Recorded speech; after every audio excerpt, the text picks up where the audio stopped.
The introduction for this experiment is the scope for this experiment. We have three scopes, which are the diameter of each solid bars, which is steel, aluminium, and nylon, are measured and recorded using digital caliper before clamping them in the testing machine.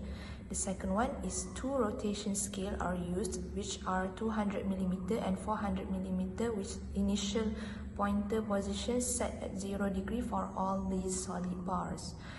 And the last one is the angle of twist for each solid bar is recorded as a load is applied to the hanger of the testing machine with an increment of 5 Newton from 5 Newton until 40 Newton for steel and aluminium solid bar, while an increment of 1 Newton from 1 Newton until 8 Newton for nylon solid bar. And the objectives are to investigate the relationship between torque and the angle of twist of a circular or rectangular cross-section bar, and to determine the modulus of rigidity of materials. Theory of the experiment. Consider a circular shaft that is attached to a fixed support at one end. If a torque T is applied to the other end, the shaft will twist, with its free and rotating through an angle theta called the angle of twist. Observation shows that within a certain range of value of T, the angle of twist is proportional to T. It also shows that theta is proportional to the length of the shaft. When a circular shaft is subjected to torsion, every cross-section remains plane and undistorted. In other words, while the various cross-sections along the shaft rotate through different amounts, each cross-section rotates as a solid rigid slab.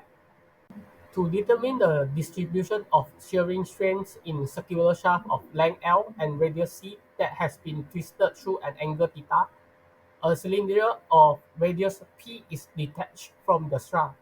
We consider the small square element formed by two adjacent circles and two adjacent straight lines traced on the surface of a cylinder before any load is applied. As the shaft is subjected to a torsional load, the element deforms into a rhombus. We know that the shearing strength Y in a given element is measured by the change in the angle formed by the side of that element. Since the circle defining two of the sides of the element considered here remain unchanged, the shearing strength Y must be equal to the angle between line AB and A prime B. Through observation, it is observed that small value of Y, we can express the arc length A prime as A prime equals to Ly. Meanwhile, we have A prime equals to P theta. Hence, we can get the equation Ly equals to P theta, and we can rearrange it into Y equal to P theta over L, where Y is the shearing strength in radian, P is the length from the center to any point in the circle of the shaft in meter, theta is the angle of twist in radian, L is the length of the shaft in meter. Thus, the equation shows that the shearing strength in a circular shaft varies linearly with the distance from the axis of the shaft. From equation 1, the shearing strength is maximum on the surface of the shaft where P equal to C. We have Y max equal to C theta over L. By eliminating theta from equation 1 and 2, the shearing strength Y at a distance P from the axis of the shaft is expressed as Y equal to P over C Y max. When the torque T is such that all shearing stress in the shaft remain below the yield strength, the stresses in the shaft will remain below the proportional limit and below the elastic limit as well. Hooke's law will apply and there will be no permanent deformation. Tau equal to Gy, where tau is the shearing stress in Pascal, G is the shear modulus of the material in Pascal. By multiplying both sides of the equation 3 by G, we can obtain tau equal to P over C tau max. The sum of the moments of elementary forces exerted on any cross-section of the shaft must be equal to the magnitude T of the torque exerted on the shaft. Hence, we get the equation 5. Substituting tau from equation 4 into equation 5, we get the following equation. But the integral in the last member representing the polar moment of inertia J of the cross-section with respect to its center O. Therefore, we get T equal to tau max J over C. Then by rearranging it, we get tau max equal to Tc over J. For the shearing stress at any distance P from the exit of the shaft, we get tau equal to Tp over J. Equations 6 and 7 are known as the elastic torsion formula. The polar moment of inertia describes the cylindrical object's resistance to torsional deformation when torque is applied in a plane that is parallel to the cross-section area or in a plane that is perpendicular to the object's central axis. For a solid cylinder shaft, J equals to pi over 2 C power of 4. The angle of twist is the measure of angular deformation formed in an object by a couple of twisting torques.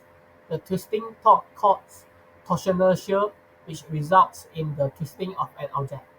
The angle of twist gives the rotation angle turned by planes of application of twisting torque. The solution to solve for the angle of twist theta can be solved by using the Hooke's law. By substituting equation 2 and the equation for maximum shearing stress, equation 6, into the Hooke's law equation, the equation below can be obtained.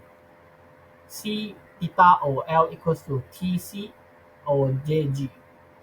By rearranging and eliminating C from both sides, we get that theta equal to TL over Jg.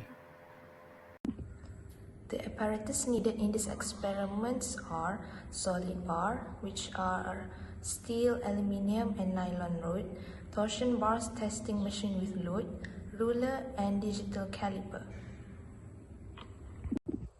The methodology for these experiments are: first one is the diameter of the steel, aluminium, and nylon solid bar are measured and recorded using a digital caliper.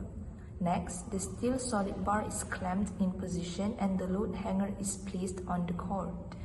Next, the rotation scale is adjusted to 200 mm from the fixed clamp and the pointer is set to 0 degree. And the fourth one is a load of 5 Newton is added on the load hanger and the twist of the specimen is recorded in table 1. Next, step 4 is repeated with load weight increment of 5 Newton until the total load of 40 Newton is placed on the load hanger. The sixth one is the load is removed from the load hanger. The rotation scale is changed to 400 mm from the fixed clamp and the pointer is reset. Steps 4 to 5 is repeated for 400 mm from the fixed clamp. And the last one is the steel solid bar is replaced with aluminium and nylon solid bar. Steps 4 to 6 is repeated and the twist of the specimen is recorded in table 2 and 3 respectively. Hi, this is the result of our experiment. It's for steel solid bar. Okay, from our data, we plot the graph for tension and angle of twist. As you can see, we plot to make it like trend line, so we can see that our data it's more to linear. As you can see, the R square value it's near the 1, meaning our data it's more to linear trend line. This is the data for aluminum solid bar. Same like previous, so we plot the graph for tension and angle of twist of aluminum solid bar, and we doing some straight line. As you can see, the R squared is near to 1. This is table 3, it's for nylon solid bar. Same like previous, we plot the graph for tension versus angle of twist, and we make some linear straight line. As we can see, we get the R square value near to 1, meaning our data is more to linear. Okay, this is the result for G average. If we compare to the actual value from the internet, we can see that our value is slightly lower than actual material. This is because of the material we use is not 100% pure, and the metal is not in ideal condition, meaning it's exposed to the air surrounding create oxidation that create a different value from the actual value. Okay, this is for the example calculation we do to find G, J, G average. So for discussion part, to what extent does experiment verify the torque or twist formula based on graph plotted?